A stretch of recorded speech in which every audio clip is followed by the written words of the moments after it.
Good morning, everybody. It's Shelby Forsythia, and I am back from my family's annual In Honor of Mom cruise or vacation. This year we went on a cruise. I want to share with you today something that happened while I was on vacation with my family. There's a word that the author Glennon Doyle Melton uses called Brutiful, and it's a combination of brutal and beautiful. And that sums up the experience that I had perfectly. So, about midway through our week-long cruise, I had a very, very vivid dream. I was with old friends from high school and college, and we were all hanging out in my hometown, and one of my friends in the dream approached me and said, "Shelby, you have to go home." And I knew instantly that it was bad news. And when I arrived at my house, which was a warehouse in the dream, my dad approached me and said, "Shelby, Mom is dead." And in the dream, I felt myself like literally fall to the ground. I literally felt weight drop to my feet. And I was screaming and crying, but no words would come out in this dream. It was one of those things where you're trying to talk and like nothing is coming from your mouth. And I felt suffocated and choked, and I felt this carnal, deep, like wolf woman desire to just mourn and do it loudly at the top of my lungs, but I just couldn't. And finally sound came out, and I was so relieved and I was so surprised at the same time.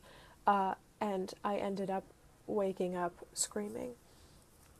So, the month of December is really hard for me. My mom died the day after Christmas in 2013.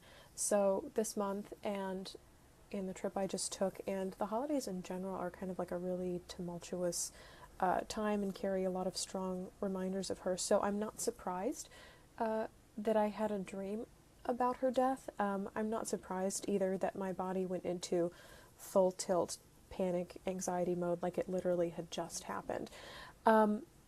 This is the moment where I say that my work as a grief recovery specialist and as a Reiki practitioner does not exempt me from feeling grief. A lot of people believe that when you teach something, you must be over it, but that's not true at all. I just know a little bit more about it than most people.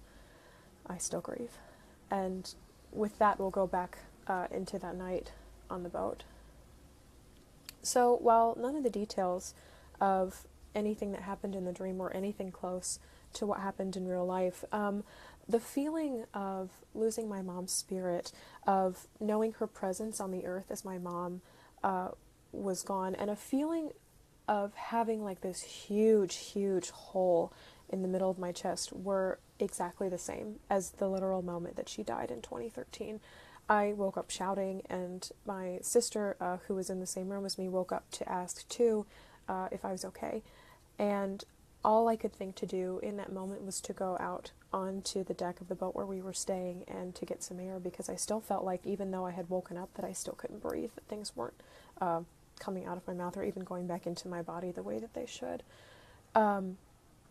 So I called my person, who is my girlfriend, and she listened as I rehashed this dream in tears. And she sat in silence with me, and then the conversation drifted, as it always does with people that you click with, to just anything and everything. And out there on this boat deck at 2:30 in the morning, I saw a series of the most beautiful shooting stars that I've ever seen in my entire life.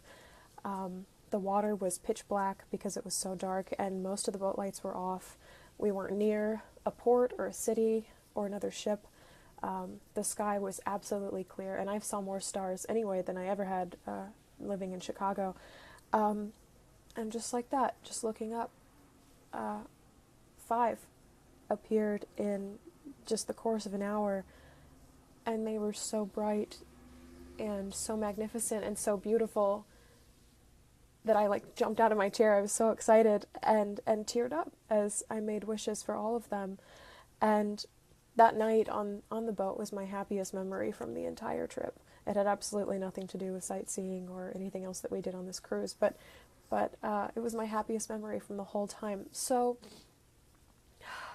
the brutal beauty of this night, the contrast of having your heart ripped out of your chest and feeling this hole, and then less than an hour later just having your same heart, your same body, your same soul just like soar with this beauty that's being presented to you back to back. That's the gift that I've received from grief. My life is no longer this linear path because I have experienced loss. It's this circle of highs and then lows and then all those in-between phases. Grief teaches us, it opens the door to this full realm, this gamut of human emotions. So when death or loss or heartbreak happens to us and we feel that, we get involuntarily signed up. It's like getting signed up for an email list. We get involuntarily signed up for this knowledge, this recognition of what I've started to call the Divine Dichotomy. Life and death and love and heartache and highs and lows. It's knowing and truly feeling and being in the depths of hell and the soaring heights of heaven. You get both. Having your heart shattered and then feeling so full of love that you could burst. This night on the boat, this experience, it reminded me in probably what was less than 4 hours that my life and the lives of everyone I know are just this series of weave together moments of pain and love and anxiety and calm and death and life. And grief and loss remind me that there is beauty and love in the world. And that seems odd to say at first, that something like grief and death would remind you of love and beauty. And at first I'll tell you I didn't see that. But living with grief and spending time with it has shown me that it's just another gateway to the experience of being human. It's another way to see and live. So when we experience grief, and especially after we experience it, if we embrace it and recover from it and learn from it and feel our way through it, we grant ourselves permission to open that door, to receive and to feel that entire spectrum of human emotion. And we are less afraid, if not afraid, of the depths, because we've been there before, no matter how much we feel we can't breathe. And we fully rejoice in the peaks, knowing that there is beauty available to us in each moment of our lives, and fully experiencing ourselves in our bodies, with our hearts and with our minds, all of that together. That is divine. Grief presents us with this invaluable life knowledge that no other encounter can possibly teach us. No book, no sitcom, no TED Talk. Grief is as personal as you are, so only you will know when you've reached and felt these highs and these lows. Only you will know that spectrum for yourself as it appears in your life. But if you invite grief in long enough to look at it, if you sit with it, if you're willing to take it apart and examine it instead of instantly pushing it away, if you're willing to accept grief, not as a punishment and not as a personal trial, because that's how a lot of people choose to view grief through their lens, but as an entrance, as a key to this higher knowledge and this higher order of the universe, then you know the divine, and you can see it in yourself, and you can start to see it in other people, and you can start to see it just in the world in general, and that's mega cool, guys. Because ultimately what grief teaches us is trust in the unknown, and belief that we are perfect in each moment, and that every moment is perfect no matter what it's bringing to us, and knowledge that loss, no matter how painful, creates paths for us to grow and makes us much more grateful and much more thankful for the things that are good. All of this was my revelation that night, so I was just all over the place with emotions. It was wonderful. Siren. Knowing that I live in a world that presents me with dreams of absolute horror and terror and fear, And at the same time, knowing that I live in a world with people who love me, with shooting stars that take my breath away, and a fearlessness from knowing that both life and death, the highs and the lows, are just part of my experience. All of that, it's knowing and loving that neither grief nor love, and that the highs or the lows, neither last forever, but both are guaranteed. So I want to know today, guys, from you in the comments below, or you can direct message me here on Facebook, where have you seen this divine dichotomy in your life?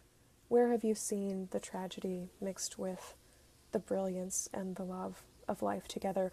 Where has life for you been brutiful? That combination of absolutely brutal and just breathtakingly beautiful. I want to know from you guys, what has grief taught you? That's everything I have for you this week. As always, I'm here on Facebook at Shelby Forsythia. You can also find me now on Instagram, been there for a little bit over 2 months. I'm on Pinterest as well, and my blog on Medium under the same name, all Shelby Forsythia on all 3 platforms.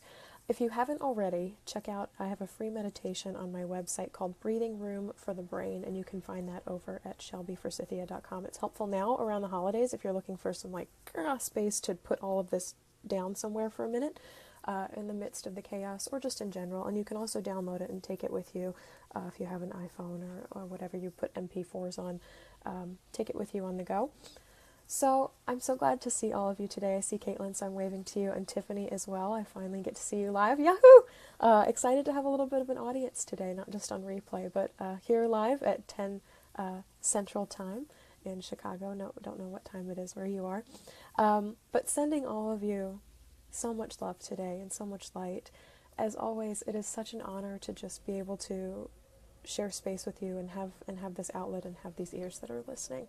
So if this impacted you, always share or comment below. I would love, love, love to hear from you on your journey. I'll see you guys next week. Bye.